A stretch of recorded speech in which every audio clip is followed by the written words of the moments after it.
బ్రహ్మంగారి తత్వాలలో మనం భాష సాహిత్యాన్ని గురించి కూడా ఎన్నో విషయాలు తెలుసుకోవచ్చు. ఇందులో ఇక్కడ వీరబ్రహ్మేంద్ర స్వామి తత్వాలలో మనకు కనిపించేటటువంటి ఒక గురుభక్తియుతమైనటువంటి తనను తాను తెలుసుకోగలిగినటువంటి ఒక తత్వాన్ని గురించి ఇప్పుడు తెలుసుకుందాం. ఆ తత్వాన్ని ఒకసారి చదువుతూ పాడుతూ దాంట్లో ఉన్నటువంటి ఆంతర్యము, తర్వాత భాష, తర్వాత అందులో ఉన్నటువంటి భాష ప్రాధాన్యంతో పాటుగా అర్థము, తత్వము, ఈ అన్నింటినీ కూడా ఒకసారి పరిశీలన దృష్టితో చూద్దాము. నే చూచినానే బ్రహ్మము నాలో, నే చూచినానే సద్గురి నాలో, నే చూచినానే, నే చూచినానమ్మన్ నెలతారో తారక, రాజయోగమునందు రంజిల్లు నా గురిని, నే చూచినానే బ్రహ్మము నాలో, నే చూచినానే సద్గురి నాలో. కన్నుల నడుమను సన్నపు దిడ్డిని, తెన్నాగ వెలిగేటి పున్నామ చంద్రుని, నే చూచినానే నాలోన బ్రహ్మము, నే చూచినానే సద్గురి నాలో, నే చూచినానే.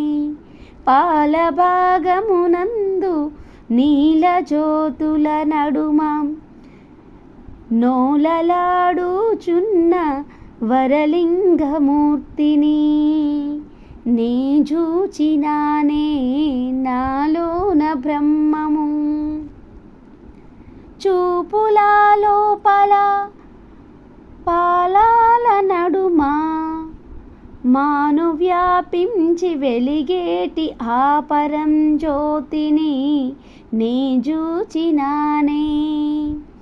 చక్షురాగ్రమునందు పశ్చిమ వీధిని, నిక్షేపమై వెలుగు సాక్షిభూతుని, నాలోన నే చూచినానే బ్రహ్మము, నాలోన నే చూచినానే సద్గురి నాలోన నే చూచినానే.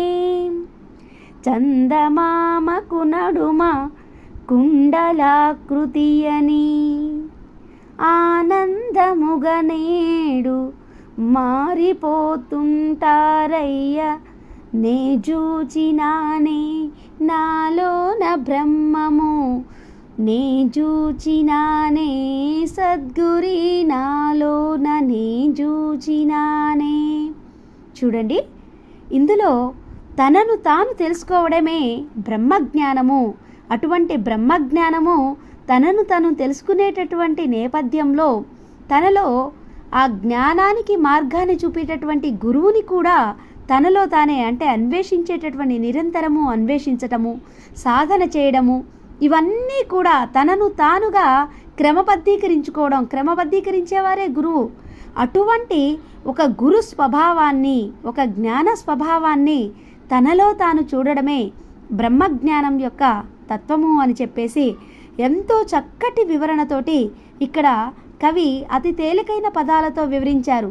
అంతేకాకుండా ఆకాశంలో నక్షత్రాలు ఎంత చక్కగా వెలుగునిస్తాయో, లోకానికి అంతటికీ కనిపిస్తాయో, అలాగే ఒక గురువు ఇచ్చేటటువంటి జ్ఞానం కూడా లోకమంతా కూడా ఆ కాంతిని ప్రసరింపచేస్తుంది. అటువంటి గొప్పదైనటువంటి ఆ నక్షత్రాల కాంతి లాంటి ఒక గొప్పదైనటువంటి తేజోవంతమైనటువంటి కాంతిని తనలో తాను దర్శించానని ఇక్కడ చెప్పడం చాలా ఉచితమైనటువంటిది. అంతేకాకుండా చూడండి, కన్నుల నడుమను సన్నపు దీడిన, తిన్నగా వెలిగేటి, మన యొక్క కన్నుల నడుమ ఏదైతే జ్ఞానము బ్రహ్మజ్ఞానం ఉంటుందో, కళ్ళు మూసుకుంటే మనలో ఒక తేజోవంతమైనటువంటి జ్ఞాన నేత్రం ఒకటి మేల్కొంటుంది అన్నారు. అటువంటి ఒక జ్ఞాన నేత్రం కూడా ఎలాంటిది అంటే చల్లని చంద్రునిలాగా చక్కటి హాయిని అంటే మానసిక ప్రశాంతతనిచ్చేటటువంటి ఒక గొప్పదైనటువంటి చల్లని వెలుగు ఈ యొక్క గురుతత్వంతో కూడినటువంటి జ్ఞానము మోక్ష మార్గానికి చేరువ చేసేటటువంటిది. అటువంటి ఒక జ్ఞాన జ్యోతిని తాను చూశాను, తనలోనే తాను చూశాను అని చెప్పేసి చెప్పడం ఎంతో తత్వంతో కూడినటువంటి జ్ఞానంతో కూడినటువంటి తత్వంగా మనకి ఇక్కడ కనిపిస్తుంది. అంతేకాకుండా ఆ యొక్క పరంజ్యోతి ఏదైతే ఉందో అది ఎప్పటికీ కూడా నిలిచి ఉండేటటువంటిది అని చెప్పేసి, అది ప్రతి ఒక్కరిలో కూడా ఉన్నటువంటిది, అది సాక్షీభూతమైనటువంటిది అని చెప్పడం ఇందులో చక్కగా కవి వివరించారు. ఇది ఆనాటి ఆ యొక్క తత్వజ్ఞానానికి మనోజ్ఞానానికి నిదర్శనంగా కనిపించేటటువంటి తత్వం ఇది. ఇకపోతే ఇందులో ఉన్నటువంటి రాగం, తాళం ఇవన్నీ కూడా మనం చెప్పలేం, కానీ ఈ యొక్క తత్వం ఏదైతే ఉందో ఈ తత్వంలో ఒక భాషాపరంగా చూసినట్టయితే ఆయన ఈ తత్వాలకు చివరలో తన పేరుని ఫలానా అని చెప్పలేదు.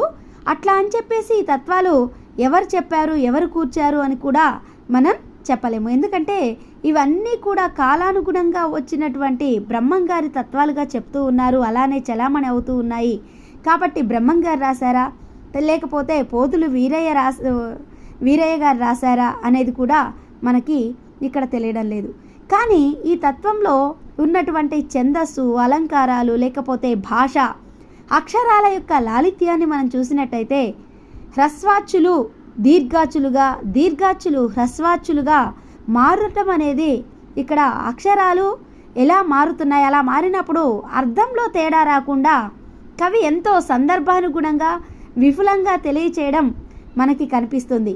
అంతేకాకుండా లయబద్ధంగా తెలపడంలో కవి ఏమాత్రం కూడా ఇందులో ఈ పదాన్ని వాడొద్దు, అశ్లీలమైనటువంటి అర్థాన్ని ఇచ్చేటటువంటి ధ్వని కూడా ఇందులో ప్రతిధ్వనింప చేయకుండా విపులంగా చెప్పడం అనేది కనిపిస్తుంది. అంతేకాకుండా అర్థం భిన్నంగా కాకుండా అందరికీ అర్థమయ్యేటటువంటి రీతిలో శబ్దజ్ఞానం కొరవడకుండా చూడడం కూడా ఇక్కడ కవికి ఉన్నటువంటి శబ్దార్థ సమతుల్యాన్ని గురించి కూడా మనం ఈ యొక్క బ్రహ్మంగారి తత్వాలలో తెలుసుకోవచ్చు, చెప్పుకోవచ్చు. అటువంటి గొప్ప భాషావేత్తగా కూడా ఇక్కడ మనకు బ్రహ్మంగారి తత్వాలలో బ్రహ్మంగారు కనిపిస్తూ ఉన్నారు.